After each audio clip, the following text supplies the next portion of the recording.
कानपुर महानगर में राष्ट्रीय दिव्यांग पार्टी ने दिव्यांगों की समस्याओं को लेकर कानपुर दक्षिण के पुलिस उपायुक्त को ज्ञापन सौंपा है। उन्होंने दिव्यांगजन अधिनियम 2016 को सभी थानों में लागू करने की मांग भी की है।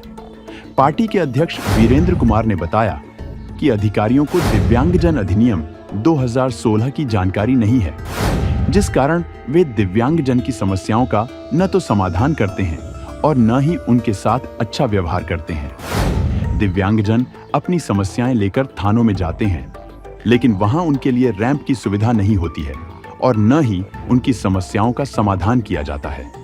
उल्टा दिव्यांगों का उत्पीड़न हो रहा है और अधिनियम के तहत उनकी रिपोर्ट थानों में दर्ज नहीं हो पा रही है। इस पर डीसीपी साउथ रविंद्र कुमार ने दिव्यांगजनों की सभी मांगों को लेकर जल्द ही कार्यवाही करने का आश्वासन दिया है। ज्ञापन देने आए थे, दिव्यांगजनों के उत्पीड़न के मामले थे और कुछ समस्याएं जो गवर्नमेंट से ने आदेश किया है उसका अनुपालन नहीं हो पा रहा था। जैसे दिव्यांगजन अधिनियम 2016 वो लागू नहीं है थाने स्तर पर, उसको लागू कराने की मांग कर रहे थे हम। दूसरा जो है दिव्यांगजनों की थानों में रिपोर्ट नहीं दर्ज हो पा रही है। तीसरा रैंप थानों में नहीं है, ये बिंदु हम लेके आए थे। और चौथा जो दिव्यांग उत्पीड़न के मामले हैं उनमें रिपोर्ट नहीं दर्ज हो पा रही थी।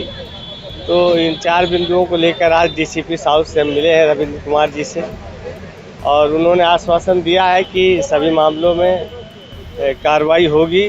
फ्लैक्स बोर्ड जल्दी ही लगवा देंगे थानों में अपने स्तर से। रैंप के लिए हमने कहा दिव्यांगजन सशक्तिकरण विभाग को आप प्रस्ताव भेजिए, वो भारत सरकार से जो है आपको पैसा दिलाएंगे रैंप बनाने के लिए। तो ये तमाम चीज़ें हैं जिनको लेकर आज हम आए थे और वार्ता संतोषजनक रही है और हम लोग संतुष्ट हैं डीसीपी साहब की बात से। आज हमारे कार्यालय में राष्ट्रीय दिव्यांग पार्टी के जो अध्यक्ष हैं वो आए और उनके साथ में अन्य भी जो उनके साथीगण हैं उनके द्वारा यहाँ पे आया गया और एक ज्ञापन इन्होंने दिया। इन्होंने पूर्व में सूचना इसके बारे में हमें दी थी और ज्ञापन में इनकी 3 बिंदु है। 3 बिंदु उन्होंने लिखित रूप से हमें अवगत कराया है कि जो नियम है, नियमावली है, उस नियमावली 2016 में भारत सरकार के द्वारा नियमावली बनाई गई है, उसका अक्षरशः जो है पालन कराया जाए। और जो भी पुलिस के कार्यालय हैं, थाने हैं, वहाँ पे जो रैंप की व्यवस्था की जाए और जो दिव्यांगजन हैं उनकी जो समस्याएं हैं उनकी समस्याओं को प्रायोरिटी के आधार पे, प्राथमिकता के आधार पे उसका निस्तारण हो और किसी के साथ किसी भी प्रकार की जो है भेदभाव या व्यवहार में किसी प्रकार की कोई समस्या न हो। इन 3 बातों से इन्होंने अवगत कराया, उसका संज्ञान मेरे द्वारा लिया गया है।